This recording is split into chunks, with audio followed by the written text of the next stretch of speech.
Welcome guys, টেস্টোপিডিয়ার নতুন ভিডিওতে আপনাদের স্বাগতম। আজকে আমি বানাতে চলেছি কচু ও আলু দিয়ে ভেটকি মাছ। নুন আর হলুদ দিয়ে মাছগুলো মাখিয়ে নেব।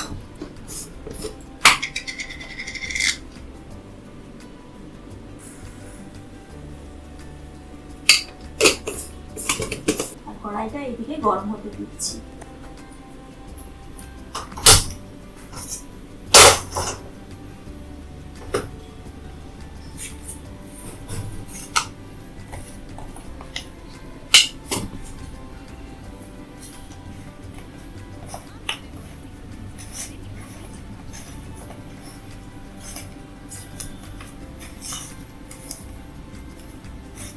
তেল ব্যবহার করব। আমি কড়াতে সরষের তেল দিয়ে দিচ্ছি।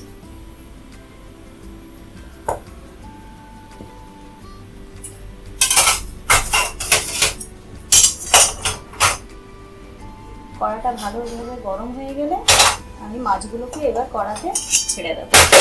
তেল ভালোভাবে গরম হয়ে গেছে, এবার আমি মাছগুলোকে কড়াতে ছেড়ে দেব।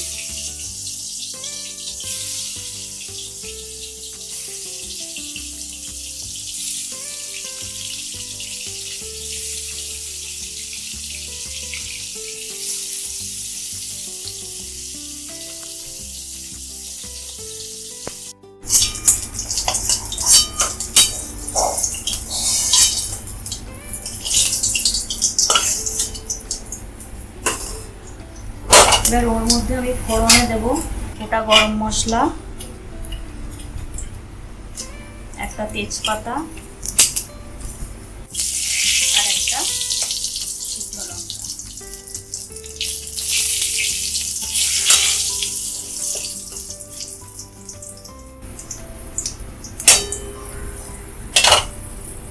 দিয়ে এবার ওটাতে আমি দেব কিছুটা পেঁয়াজ।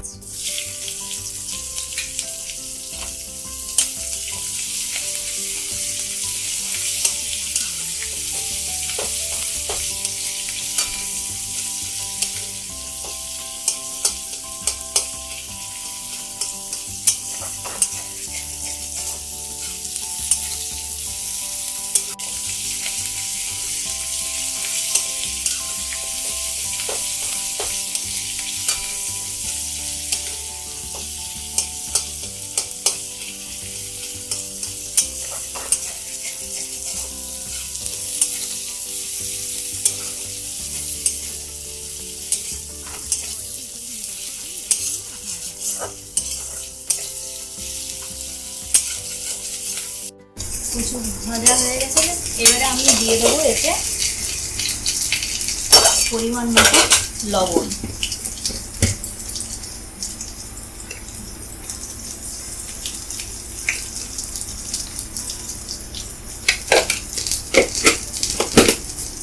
লবণটা দিয়ে আমি কিছুক্ষণ ঢাকা দিয়ে রাখবো। আমি যদি এখন হলুদ দিই তাহলে হচ্ছে গিয়ে কচুটা সিদ্ধ হবে না ভালো করে। এভাবে নুন লবণ দিয়ে ঢাকা দিয়ে রাখলে কচু তাড়াতাড়ি সিদ্ধ হয়ে যাবে। আর হলুদ দিলে তাহলে হচ্ছে সিদ্ধ হতে একটু দেরি হবে। এবার জল গরম করে নেব এক সাইডে।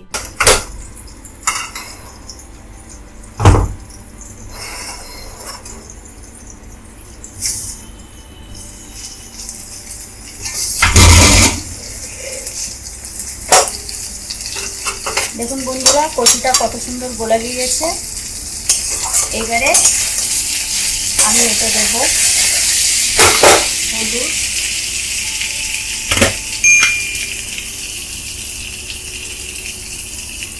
এবার আমি দেবো হচ্ছে রসুন বাটা, আদা বাটা আর কিছুটা কাঁচা লঙ্কা।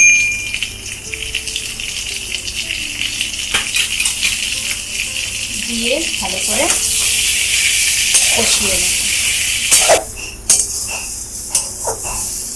এবার যখন আদা রসুনের গন্ধটা চলে যাবে তখন এবারে আমি দেব জিরের গুঁড়ো,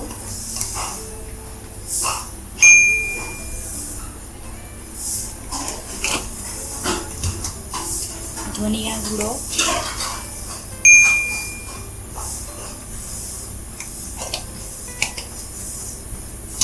আর একটু কাশ্মীরি লঙ্কার গুঁড়ো। এটা জাস্ট কালারের জন্য। বন্ধুরা, আমি সব গুঁড়ো মশলা বাড়িতে ব্যবহার করি। গোটা মশলা এনে গুঁড়ো করে সেটা ব্যবহার করি। আর এবারে সামান্য একটু গরম জল দিয়ে এটাকে ভালো করে কষিয়ে নেব। মশলা দিয়ে আমি ভালো করে কচুটাকে কষিয়ে নিয়েছি। এবার এতে দেবো টমেটো দিয়ে এটাকে ভালো করে কষিয়ে নেব। আরও কষিয়ে নিয়েছি। টমেটোর যখন কাঁচা গন্ধটা চলে যাবে, এবার আমি গরম জলটা দিয়ে দেবো।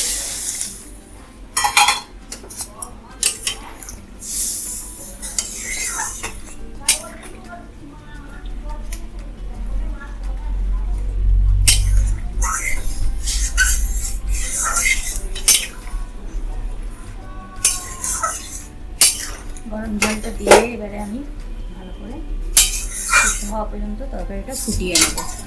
দিয়ে চাপা দিয়ে দিলাম।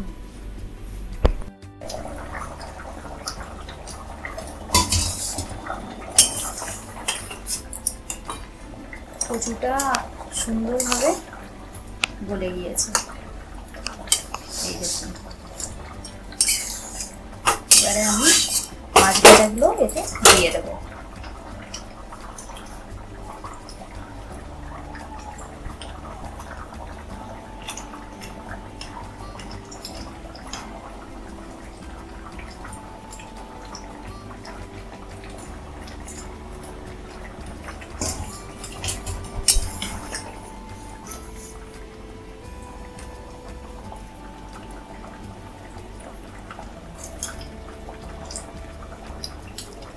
মাছ ভাজা দিয়ে কিছুক্ষণ ফুটিয়ে নিয়ে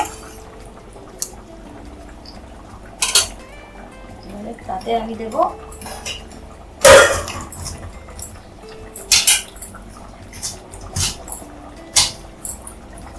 সামান্য পরিমাণে গোলমরিচের গুঁড়ো।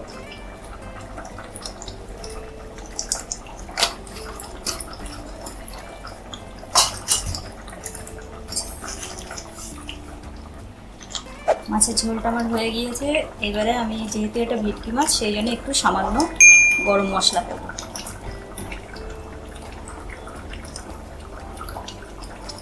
আর এতে দেবো নামানোর সময় একটু ধনে পাতা দিয়ে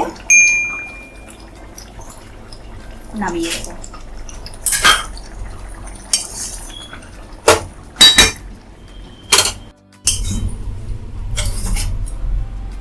বন্ধুরা, আমার মাছের ঝোল হয়ে গেছে।